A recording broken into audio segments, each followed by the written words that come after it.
देनी ही जब ये चुनाव रैली में बिजी है, और पिछली बार हवाई जहाज खरीदने में बिजी है, राफेल खरीदने में बिजी है ये उस टाइम पे।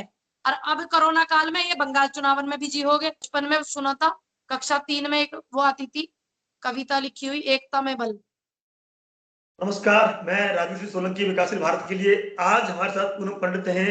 बंगाल में जो शीशा लेदर हो रही है, एक दूसरे पर आरोप प्रत्यारोप चल रहे हैं, उस विषय पे चर्चा करने के लिए बहुत बहुत स्वागत है पूनम पंडित, विकासशील भारत पर। धन्यवाद भाई, बहुत बहुत। क्या कहना है पूनम पंडित, बिहार बंगाल में आजकल जो सब कुछ चल रहा है, ये कोई किसी के ऊपर आरोप लगा देता है, कोई किसी के ऊपर आरोप लगा देता है। मैं तो बस यही कहूंगी कि सरकार गिराने के चक्कर में ना लगे। जो पार्टी हार गई है, जितनी भी पार्टी वहां चुनाव लड़ी है, जो हार गए वो शांति से बैठे, ठीक, किसी हिंसा को बढ़ावा ना दे। और जिनकी सरकार बनी है उनसे अनुरोध करती है वो अच्छे तरीके से अपनी सरकार चलावे, वहां की जो व्यवस्था है उसे बिल्कुल ठीक करें, क्योंकि जिनकी सरकार बनी है उनकी जिम्मेदारी बनती है। और आप भी ऐसे सवाल ना करें कि जैसे ये लोग करते हैं, इनसे कोई सवाल पूछने लग जाओ। अब जब सरकार होगी बीजेपी की सत्ता में तो सवाल बीजेपी से करे जाएंगे। अब राज्य में सरकार आपकी है, टीएमसी की सरकार है, तो आपसे सवाल करे जाएंगे। अनुरोध करती हूँ आपसे कि आप अपनी सरकार को अच्छे से चलाएं, और जो लोग जिनकी सरकार वहां नहीं बन पाई है वो आराम से शांति से राज्य में शांति बनाने के लिए शांत रहें, बवाल ना करें। विपक्ष की भूमिका निभाए शांति से। बिल्कुल शांति से निभाओ भैया, कि देश तुम्हारा, तुम तो बस सोच रहे हो कुर्सी हमारी, कुछ कुर्सी हमारी और कुछ नहीं है, लेकिन ये देश भी कह हमारा रहे है। हैं, ये भी संकट काल चल रहा है, इलेक्शन हो गए, सरकार बन गई, विपक्ष बैठे, विपक्ष में बैठे, सत्ता पक्ष में बैठे, कोरोना महामारी, उसके बारे में सोचना चाहिए अब।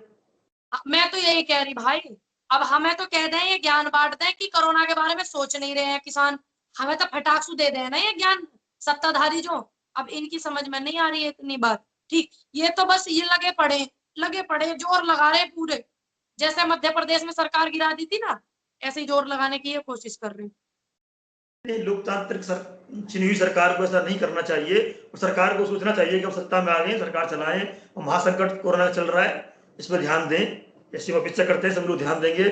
लेकिन पूनम बिल्कुल, पंडित, हाँ जब आपको बताइए। इतनी फिक्र हो रही कोरोना चल रहा देश में, तो शांति बनाओ भैया। जी जी बिल्कुल। दूसरा भी कहने वाला था, देखिए ऐसा नहीं, अभी मेरे पास न्यूज आई है, मैं बता देता हूँ। इसमें लिखा है कोरोना से अब तक 300 से ज्यादा पत्रकार जान गंवा चुके हैं। तो ऐसा नहीं है कि मतलब कोई कितना कठिन काम हो, कोई भी कर रहा हो। बहुत सारे डॉक्टर की जान गई है, बहुत सारे सफाई कर्मी की जान गई है, ये कितने लोगों सबसे की जान गई पहले है।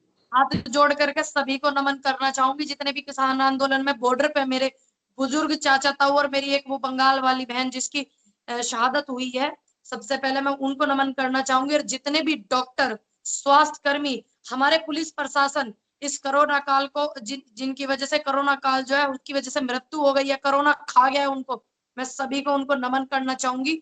और ईश्वर से प्रार्थना करती हूँ उनके परिवार को इतनी मुश्किल घड़ी में हिम्मत दे और ताकत दे बहुत ज्यादा। देखो भैया, जब एक तरफ तो ये कह दे कोरोना, बड़ी दुविधा में है देश भी, हमारे जैसे भी, एक तरफ ये कह दे कोरोना और एक तरफ ये रिबन काटने को गैल चल दे, ठीक, ये समझ में नहीं आ रहे। अब देश की जनता को ये भ्रमित कर रहे हैं, ये ना कहोगे आप तो क्या कहोगे, आप ही बताओ, चलो क्या कहोगे। एक तरफ तो नहीं, आप चिल्ला चिल्ला के कह तो रहे वो हो, अलग मैटर है, वो सत्ता की सरकार की कुछ मजबूरियां रही होती हैं, जो काम करते हैं जनता को समर्पित करना पड़ता है, तो वो भैया ऐसी जनता की कोई सेवा में देना मजबूरी पड़ता है वो। आई, यू क्या मजबूरी थी जो हिसार में गए ये मुख्यमंत्री खट्टर साहब, क्या क्या मजबूरी है इनकी, क्या मजबूरी ये मजबूरी। थी कि उन्होंने हॉस्पिटल बनवाया था, तो चाह रहे होंगे देखो कोई भाई मेरी बात जनता सुनो, को ये वहां फालतू पे। की जगह मेरे को लीपापोती बात करनी नहीं आती कि कोरोना का हॉस्पिटल, अरे कोरोना का हॉस्पिटल बन गया, क्या उसका उद्घाटन ना होता तो क्या वहां मरीजों के इलाज नहीं होते भाई, बताओ होते, नहीं, वैसे तो ऑनलाइन ये है करते कि हो उद्घाटन, ऑनलाइन कर आजकल देते भैया, आजकल तो रिमोट से हो जाते हैं, बैठे बैठे कहीं से कर दो, कोई बड़ी बात रिपोर्ट नहीं का है। हो जाता रिपोर्ट से कर लेते, इसका मतलब है हिंसा को बढ़ावा देने वहां गए थे, ध्यान रख लेना आप इस बात का। और किसानों से अनुरोध है मेरा, मेरे जितने भी किसान परिवार है, मेरा सबसे अनुरोध है कि आप एकता को बिल्कुल बरकरार रखें, एक रहें, अनुरोध है, किसी के तोड़ने से ना टूटे, किसी के भी, एक है आप, इसलिए आप मजबूत है। बचपन में सुना था, कक्षा 3 में एक वो आती थी कविता लिखी हुई, एकता में बल, तो आप उसको बरकरार रखें। नहीं, ये तो है पूरा, बट अभी बहुत सारी न्यूज आ रही है, चाहे वो बंगाल हो, बिहार हो, यूपी हो, गांव में बहुत ज्यादा फैली है ये। तो सावधानी तो गांव में रखनी चाहिए, सरकार को प्राथमिकता गांव में देनी चाहिए अब, तो उस पर ध्यान देना चाहिए सरकार को भी। जब वास्तविकता देनी ही, ज्यादा सुविधा देनी ही, जब ये चुनाव रैली में बिजी है, और पिछली बार हवाई जहाज खरीदने में बिजी है, राफेल खरीदने में बिजी है ये उस टाइम पे। और अब कोरोना काल में ये बंगाल चुनाव में बिजी हो गए, ज्यादा बिजी है ये। मोदी जी की पार्टी के लोग, मंत्रिमंडल ज्यादा बिजी हैं। कृपया करके अनुरोध है, आप अपने मंत्रिमंडल को मुक्त कराएं, और देश की जो जनता है वो काफी सक्षम है, भारत सक्षम है, और हमारे बड़े बुजुर्ग सक्षम है। आप अपने अपने पदों को छोड़ करके, इस्तीफा दे करके, हाल तो आप दोगे क्योंकि थारा नहीं बिल्कुल रह रही, ठीक है, हाल तो आप दोगे नहीं, इस्तीफा दे करके देश को, देश की जनता के हाथ में सौंपे। देश की जनता देश को चला लेगी। पुराने पुराने जो प्रधानमंत्री है हमारे देश में, सभी की जो है शहादत हुई, किसी की किस उस पे हुई, किसी की किस उस पे हुई, परमात्मा की जैसी इच्छा थी। क्या उसके बाद जब प्रधानमंत्री वो नहीं हुआ, क्या उसके बाद हमारा देश नहीं चला? चला भैया, देश खूब चला।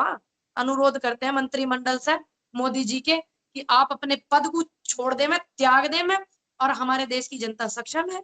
हमारे देश की जनता इस अपने भारत को इतना प्यार करती है कि वो अपने भारत को अच्छे से चलाना जानते हैं, और अपने भारत में अच्छी अच्छी सुविधाएं देना जानते हैं। और अगर आज बीजेपी सरकार है, तो मुख्य कारण यही है कि इतने आंदोलन हुए हैं। आज से पहले का आप रिकॉर्ड रिकॉर्ड उठा करके देख लियो, आंदोलन नहीं हुए इतने दिन तक, क्योंकि ये ढीठ हैं, इनके नरहरी बिल्कुल भी। चलिए पूनम पंडित, बहुत बहुत धन्यवाद, आपने सभी हमारे प्रश्नों का उत्तर दिया और बेबाकी से अपना पक्ष रखा। हम आपके आभारी हैं, हमारे चैनल पर आप आए, समय दिया। जय हिंद, जय भारत। जय भारत।